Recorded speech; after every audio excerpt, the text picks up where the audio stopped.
Welcome to D.I.Y. Automotive School with my friend Pete and Minnie, the body shop girl. It's everything you need to know about cars and more.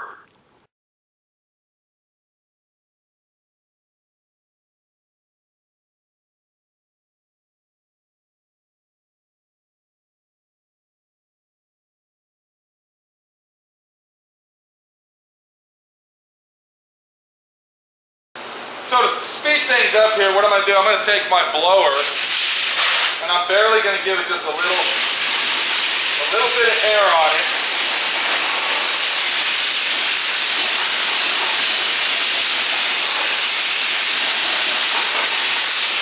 To dry it up because it is cold outside. And once it's dry, we're ready to go ahead and put another coat on. But before we do that, let's check our lacquer side that and there's probably going to be a little notch in there, but we don't give a fuck. This is just a test. Let's go ahead and check that lacquer side. If you notice, it's very dull looking, and this is the primer that we were using. But I wanted to show you, if you don't prep up your surface like I was telling you to do, and I'm grabbing a screwdriver, if you don't prep that surface up, if you don't take your time, and now my fucking Scotch-Brite decided to fly away on us, so now I had to grab that, okay? But if you don't take your time and prep it up properly the way that it should be, you can see that just by, okay, you can see the paint coming right off. I'm just barely, I'm barely scratching the surface here, and you can see that the primer comes off, even with our fingernail, it just comes right off. Just like that. So it's very important to make sure that you use the Scotch-Brite and prep the surface up that you're painting, even though it's already painted. Other things could happen, such as fisheye, for instance. Fisheye is where the surface, when you're spraying it, it actually has little circles all over in it, and what that's caused from is because you didn't prep your surface up properly. Another thing could be reaction, where you're using lacquer paint on top of enamel paint. That's another option that could be shown here, that lacquer paint will react with the enamel paint and vice versa. So it's a very important step that you prep your surface before it's painted. We'll go ahead and turn our panel over, just like so, and I told you it was going to leave a little mark there. But now that you look at our panel, you can see that it's dried a bit, and it's actually cured to the finish that we want. And you can see that there's no dry spots anywhere in it because I chased the dry out of the paint as I was painting. That's very important. If we go ahead and just paint it like this, and this is what most people do, I'm going to show you. If we take it and we just kind of spray it like this, okay, and we try to, go around in circles and, just kind of spray it like this here, all right, look at the finish that we got now on it versus the finish of taking your time and spraying it professionally. So even though the paint covers when you go in circles and you're trying to cover it this way and that way and you go crisscross and all that, even though it does cover it, it basically looks like shit. And that's caused because you're not taking your time and you're not using the proper procedure of using the spray can itself. So now let's take the angle. Let's say that, wow, I fucked it up, it looks like shit. How do I fix that? The only way to fix it, and it's very simple, is once again, give your can a good shake. And just do what I did the first time. Just start at the bottom, holding your can approximately 2 feet away. And once again, we're in a well-ventilated area. I don't have a lot of wind blowing, okay? If you have some wind current blowing, you want to be a little bit closer, all right? But in my shop here with my exhaust fan on, all right, it's actually sucking the fumes away from us.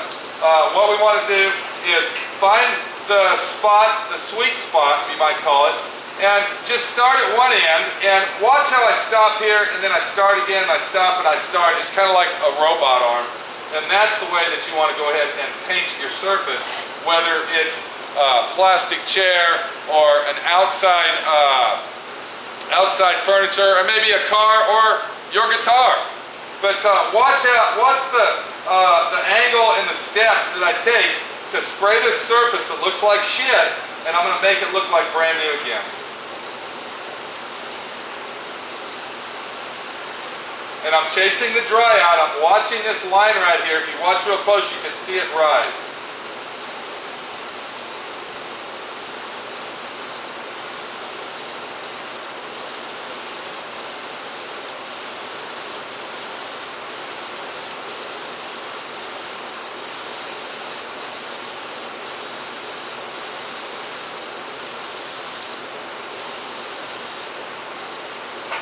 And I was being very careful not to put too much paint on it. I was holding it way back here because I don't want to get runs in it. Do you see what I'm trying to tell you? Now, of course, once again, it is cold out. It's about 45 degrees. I don't have the heaters going, this, that, and the other. So there might be a possibility of us getting a run in this paint. And that's why I have my blower right here. So I can go ahead and quick dry that. What using a blower does is, once again, just the word I used, quick dries it, it shocks it, so we won't get a lot of runs and a lot of sags in it. And that's only to be used in cold weather such as today.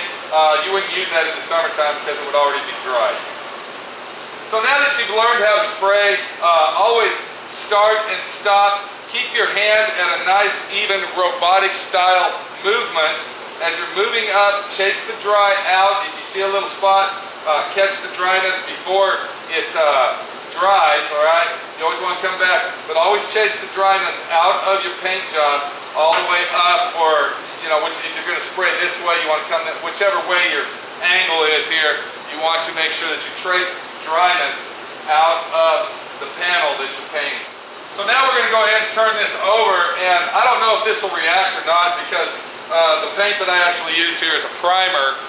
That's the only lacquer that I had. But usually if you use enamel on lacquer or vice versa, it usually reacts. And let's see if it happens here. I'm just going to spray it right in this area here. And let's see if anything happens. We'll just watch it for a few seconds. And what happens usually, it's usually when you spray lacquer on top of enamel that the situation arises. But what will happen, it'll actually treat your paint job like a stripper. It'll actually bubble the paint up and make it wrinkle, and it'll eat the paint. And it's usually the lacquer that does it. I don't know if we're going to be able to get that far into this lesson.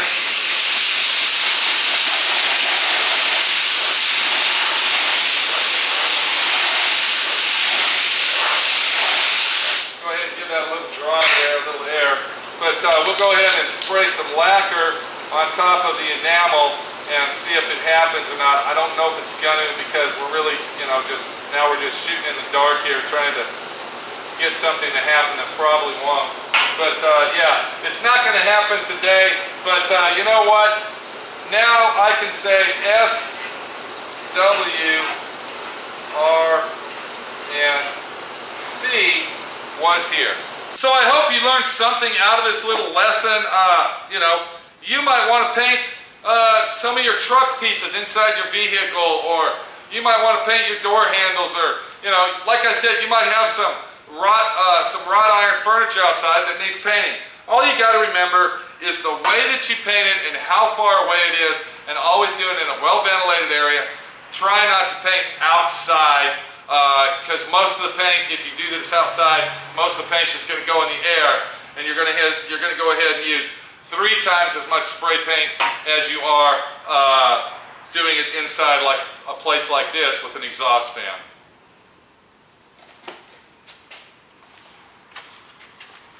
So there's our panel with 2 coats of spray paint. That's the enamel. I think it came out pretty good. Of course, those lines you see are the lines from flipping it over. Like I said, we're going fast here.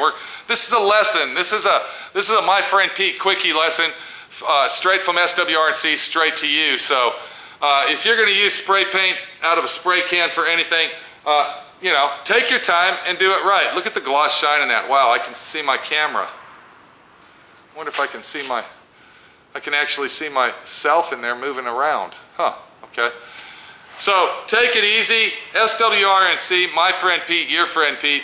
showing you, telling you that you can do it. It's all a matter of wanting to and getting off your fucking ass and saying, I can.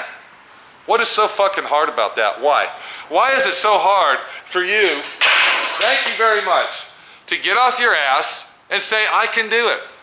Why do you continuously sit on your big ass watching YouTube, watching Netflix, watching whatever the fuck is on the internet, and wasting your fucking life away?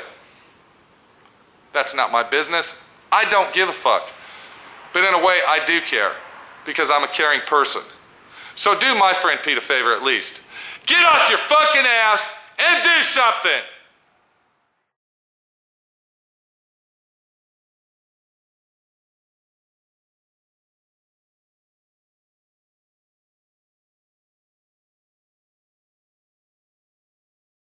Thanks for watching D.I.Y. Automotive School. Classes don't stop till you know everything.